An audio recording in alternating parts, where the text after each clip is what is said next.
with us. Joining us now are the senior editor of In Touch Weekly, Amy Palmer, social commentator Paula Froelich, and life coach John Dolworth. Welcome, and thanks so much for being here. Okay, Amy, yes. You guys have been reporting all of this all along. I mean, this afternoon, a fourth one. Do you think this is the end? Absolutely not. I think this is going to go on and on and on. I actually think that he could surpass Tiger Woods in terms of women, infidelity, and I mean, it's salacious. It's absolutely salacious, and I wouldn't be surprised if we learned more and more things about Jesse James that you could never imagine coming to the light. Well, there was a sexual harassment case that was settled in 2007 after he and Sandra were married, Paula.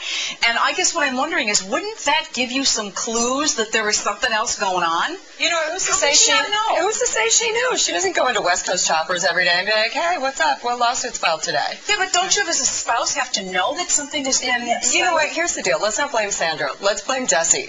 A 12-year-old who's not taking any personal responsibility and just being a spoiled brat, saying, I want it, hey, come over. And also you have to consider that if she questioned him about that, all he had to say was, honey, she's trying to extort money from me, you know, I'm high profile. Yeah. So, like with Tiger. Tiger just said, no, that's what they all say. Nobody else knew. Everyone around him protected Tiger. It's disgusting. Do you buy that, John?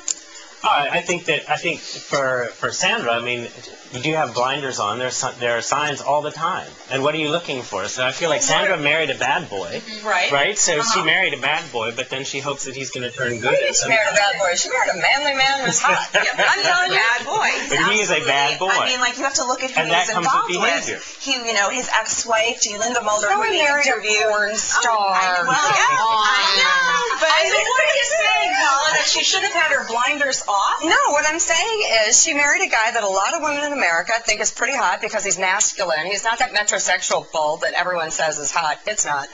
And she married a guy who's like got some money, he's got a brain. She married the ultimate guy and she thought she was in love. Yeah, but the ultimate guy isn't someone whose past ex-wives were porn stars, strippers, alleged drug addicts. Doesn't have a past.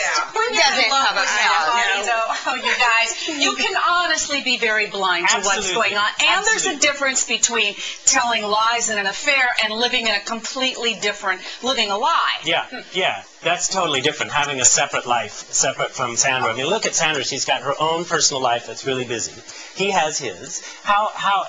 All sorts of things could happen without her ever knowing it, even if she did have her blinders on. But I don't think that means that, first of all, just because she's a powerful woman and she has her own life and she has her own production company and she's an amazing role model for women all over the world, does that mean she's just a girl? But what does that mean? That she can't hold on to a man? I mean, that's really what the crux of the issue is. You know what? You get these rich guys, and who sit there and want to be catered to 24/7.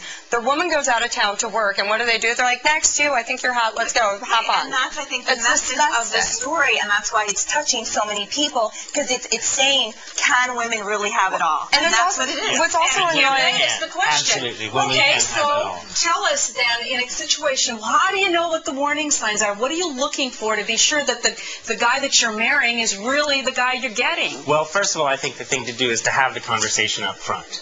Be willing to have that conversation up front. Jesse James have told the truth. Well, no. You say, hey, honey, this is how I feel. Sandra says, this is how I feel about infidelity. Does he know where she stands on that? Is it a deal breaker for Sandra? Has she had that conversation? Have they done that together? And I think that's a powerful thing to have happen. No woman looks at their guy and says, if you cheat on me, honey, it's going to be A-okay. I mean, it's like Elin. When she got together with Tiger, she didn't want to go out on a date with him because she was like, no, I know your reputation. And he was like, no, I'm mature and it's good for my image.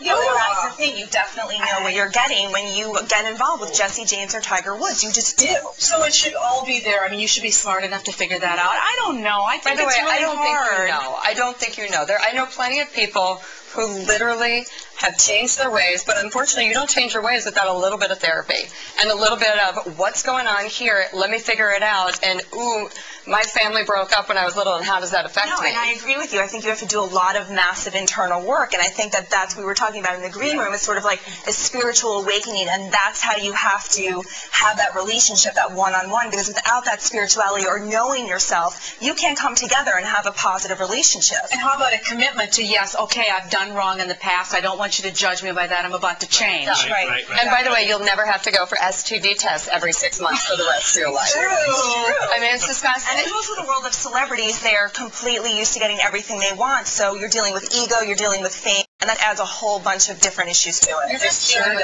12-year-old boys who don't know how to take personal responsibility. Back to your original Look point, at it. Paula, and I think we're going to leave it right there. Thank you very much, Amy, Paula, John. We really appreciate it.